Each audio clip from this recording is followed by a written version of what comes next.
my favorite reproductions that I'm doing currently. It's a Bacon & Day Senorita S-6 was the model number on this one. Extremely, extremely rare guitar. As you know, the stuff that I'm doing, it's all based on rare vintage reproductions. So this one here is my favorite. And it was a big challenge. I mean, I thought about this one for a number of months, how I was going to pull it off. Because I'm not an engraver, and if you get a good look at these, you'll see that they're done very well, exactly like the original, which I'm very pleased. Bob Flesher is a banjo maker. He does superb work, and he's an excellent engraver. Excellent engraver. So I'm lucky to have met him, and he's doing all the work, all the engraving for the peg head and the fingerboard markers. Anyway, there's really not a lot we know about this guitar. It's still up in the air as to who made it. A lot of us think it was made by the Regal Custom Shop in Chicago, because Bacon & Day didn't manufacture banjos or guitars, they manufactured banjos. So they were having this done, and they were sent to them where they did all the fancy rhinestones on the peg head and the painting of the engraved inlays. This was modeled after a 1935. Bacon & Day banjos were taking a hit from the Great Depression, so they needed to find another avenue to make some money, so they decided to get into the guitar world. And they did a number of guitars, and this was the fanciest. So there's two of this body shape that I've seen in all my years of collecting, and then there was an OM shape. I've seen a couple of those, but extremely, extremely rare. This model was made famous, well, it was famous because famous can be, by John Fahey. And that's one of the reasons why I'm reproducing this thing, is because John Fahey was my hero, and I had to have a guitar like that. So I'm making it.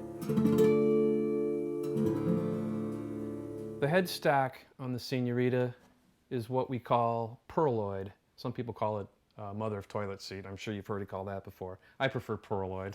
I mean, it's a little classier than that. Or maybe not. I mean, it's all up to the eye of the beholder. But there's a laminate of pearloid and then black. And it's all engraved.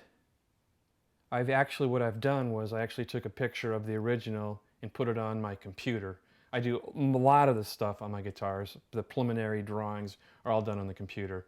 I can take a snapshot of an instrument and I can actually blow it up to size and get some really nice drawings to either send off to engravers or for me to make templates. It's worked out great. But that's how I did this.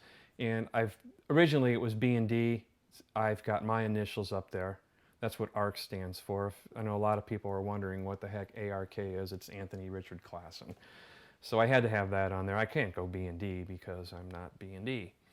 The Senorita was the model. It's all hand painted. When I get it from the engraver, it's fully engraved, and I just send him the head plate, and I send him a fingerboard. I go in and I inlay each mother of pearl block, mother of toilet seat block, the pearloid, and we get that set in there. So I can send him, you know, 3 at a time, and he'll crank those out. And then I get the fingerboards back and go ahead and finish my construction, put my head plates on. And after the guitars are finished and actually fully assembled, I'll come in and I'll start painting. And it's just a red, a green, and a black. And it's a very thin wash because I want the pearloid to sort of show through, kind of sparkles a little bit. And then there's a little bit of gold paint. And that was my touch. I just messing around. I wanted to try a little something different. And I'm happy with the way that turned out. There's a layer of lacquer over this, and I've masked off the fingerboard and sprayed lacquer on the fingerboard markers just to make them wear a little bit more. Eventually, I'm sure it's going to wear off, as did my original, but it's just a little character on the guitar. And then once it's painted and I've got the lacquer on there, then I come in and I inlay the rhinestones. And that's pretty tedious work. It looks easy, but it's really not. And I'm still working on ways to try to perfect that a little bit better, but it's getting there. It's getting there. The pickguard is actually, it's laminated.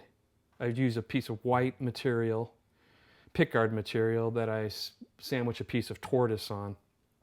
And then I have this shape is a template, and then I use a router that cuts a beveled edge on it. This is a really nice look. I'm really happy with the way that turns out. And I have to tint it to match the bindings, because the bindings are typically are white, and I wanted to age up the process a little bit, so I gave it a little amber coat.